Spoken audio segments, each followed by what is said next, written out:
Hello and welcome to another Football Manager 2015 Beginner's Guide. Today we're going to be taking a look at player roles and player instructions, and by that I mean if we go to the tactics here, there's this little bit here where you click on the player, you see, sorry I'm just going to get rid of that, you see what their role is, and you can edit the individual instructions that you give to each player on your team. The first thing I will address is, are they important? That really depends. Are they going to be make or break? Probably not. Your overall team setup is probably more important than the individual instructions you're giving each player. But just as with the opposition instructions, knowing how it works and what you're doing is going to give you the edge.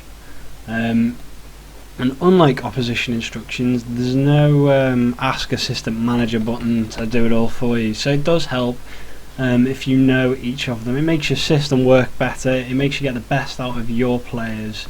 If you've been watching my Let's Play video, you'll see that I haven't done too much in the way of editing the individual instructions, but you'll see that I have done close down more on my forwards because I like to pressure quite high up the pitch.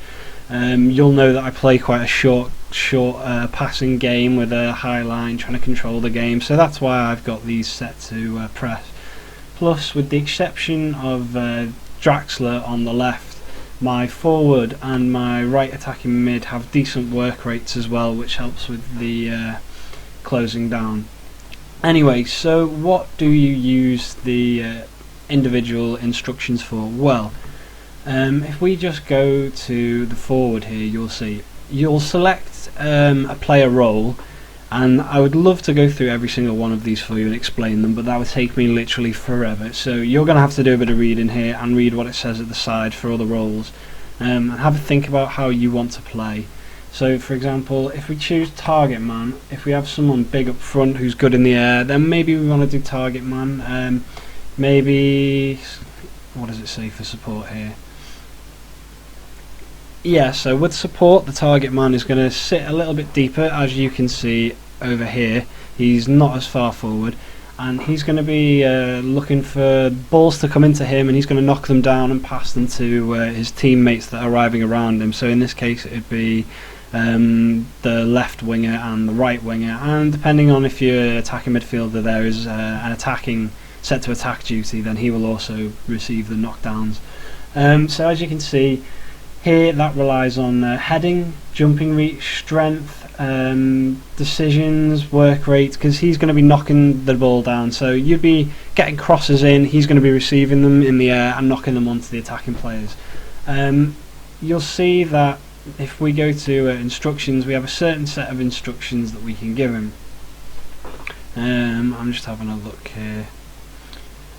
So you'll see the kind of instructions that are available are restricted by the role you've chosen. So if we hover over hold up ball, you'll see that for the target man in support duty, that has already automatically been selected by the role. So you can see a few of the options we have. So run wide with the ball, yeah. Pass it shorter if you don't want him to be making long passes across the pitch. Fewer risky passes if you just want him to bring it down, pass it off quickly. You've got tackle harder, you've got move into channels. This is all pretty straightforward stuff actually, there's nothing but if we change to, I don't know, maybe deep line forward. Okay, and then we have a look at the instructions, and you'll see there are a few different, actually there aren't really many different instructions. That was maybe a bad role to choose. Let's go advanced forward. Okay, that's more like it. Sorry, once again I have managed to knock over the mic. I have a habit of doing that in all my videos, it's a bit of a tradition at this point. Anyway, back to my point. You can see now that we've got it set to advanced forward, there's a different set of instructions there. You've got hold up ball isn't already selected as an advanced forward because the role we've chosen is different. An advanced forward is different from a target man. The advanced forward is looking to be at the front of the attack all the time. He's going to be the one leading the line. So you've got different options. You've got hold up ball, so if you want almost like a cross between a target man and advance forward in a way, you can have it so that when he receives the ball he holds it up for the surrounding players to come and meet him. You've got some of the same ones like run wide with ball. You've got shoot more often, which means he's going to shoot from outside the box more often. Shoot less often means he'll wait to take his shots from closer to the goal. But you can see that was just what I've tried to do, is try and illustrate to you how the role you've picked for your player changes the kind of instructions you can give. So shoot more often. This is we've got him set to a poacher now. So as the default is, shoot more often can be selected. So if you just shoot more often, he's going to stop looking to get into the box all the time for his shots. He's going to shoot from outside. Stuff like that. That's the basic idea, is that you select the best role as dictated by all the stats. So the highlighted attributes are the attributes that are needed for the particular role you've chosen, and then after you've got that role, then you would go to the individual instructions and you would tweak it to however you wanted. Sometimes there isn't much need. So as you can see, for this player, Sydney Sam, he's got good finishing and good long shots, good dribbling, good first touch. So I've selected as an inside forward because I want him to cut in. I'll just check, what foot is he? Yeah, he's left only. So he's on the right, he's cutting in on his left, he's good finishing, good long shots, so he's a good inside forward. If we go to edit his instructions, like what do we want to do here? We can have him stay narrower. So if you just take a moment to read that.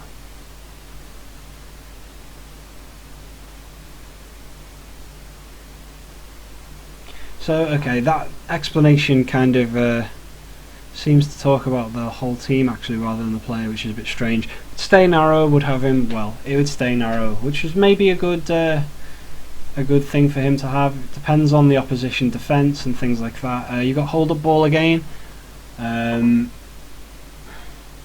from position. You've got these options for crossing, but are we really going to need that from someone who's playing as an inside forward? Probably not. But one thing we might want to do is shoot more often. I'm actually going to put that on him. That's not a bad idea, because as you can see, long shots 17, finishing 17. I have no problem with him shooting from outside the box. That's probably going to nab us a goal or two over the course of the season. So that's a good example of when I would use that.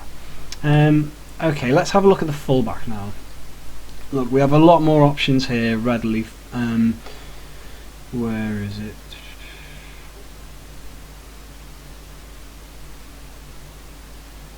Okay, so we can have stay wider, so we can have it so that this fullback, he's behind my inside forward. So if I select stay wider, then he is going to say run wide with ball, stay wider. He's going to go down the outside and be providing crosses, while my inside forward is looking to come inside.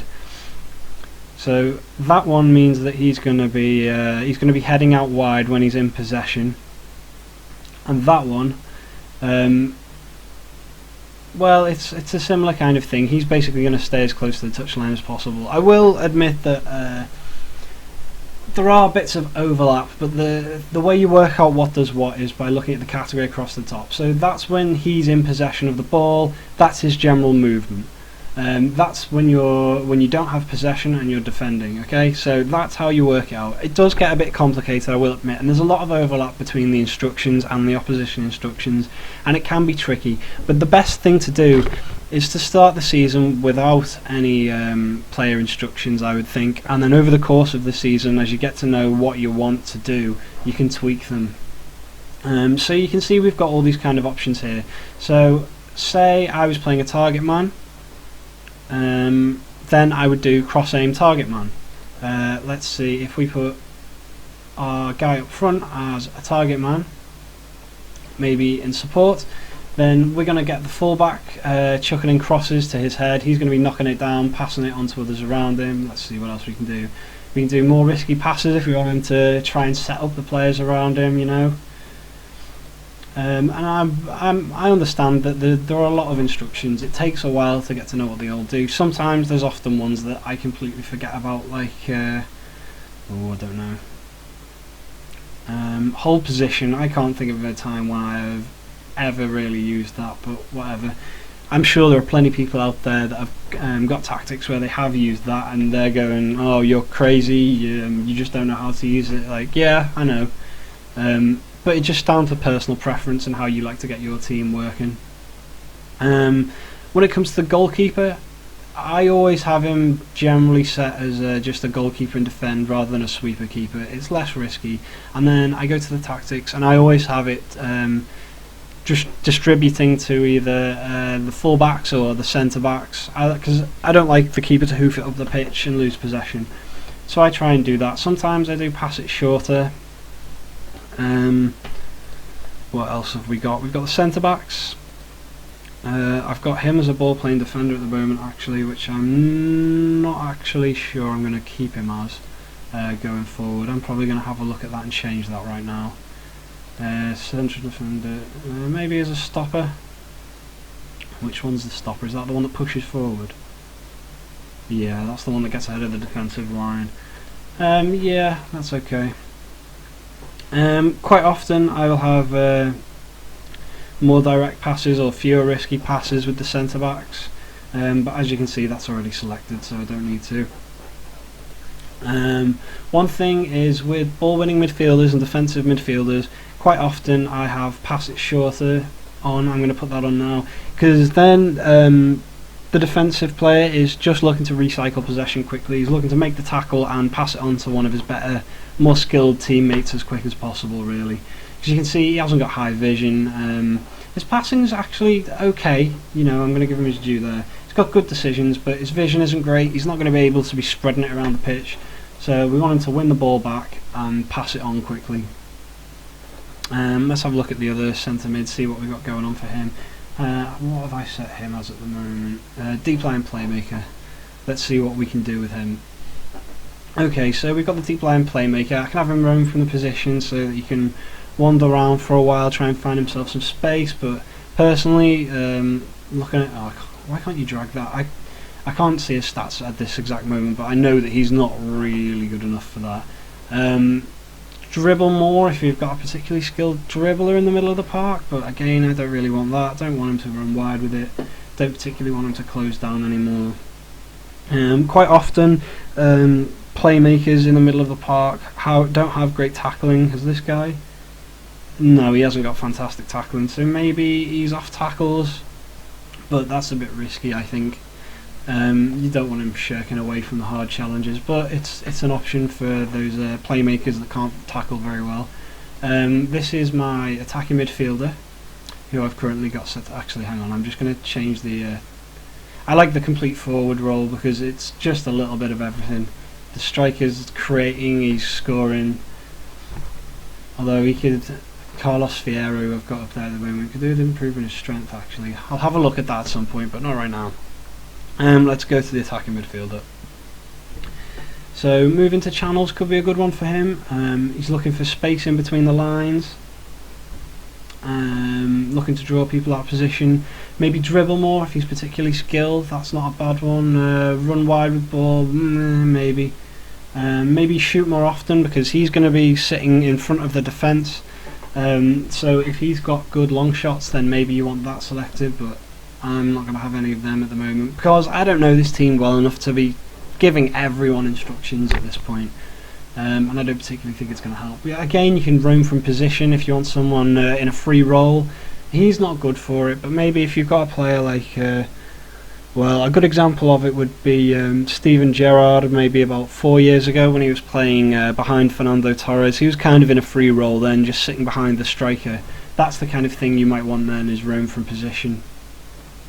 As with most of the forward players, you've got tackle harder as an option. That can be useful if you have like defensive, if you're looking to play a defensive game, or if you're looking to press the opposition and your forward players have good tackling. You can really utilise that. But as you can see, none of mine do, so there's not much to be said there. But I can't emphasise enough how you have to look at what your players are good at. You have to actually go onto your players, and where is it on this one? In information, and okay, there's no preferred moves here, but that also influences what your players are going to do in the game. If I can just take a moment to try and find someone with a preferred move. Okay, so there we've got curls ball, avoid using weaker foot, and cut inside.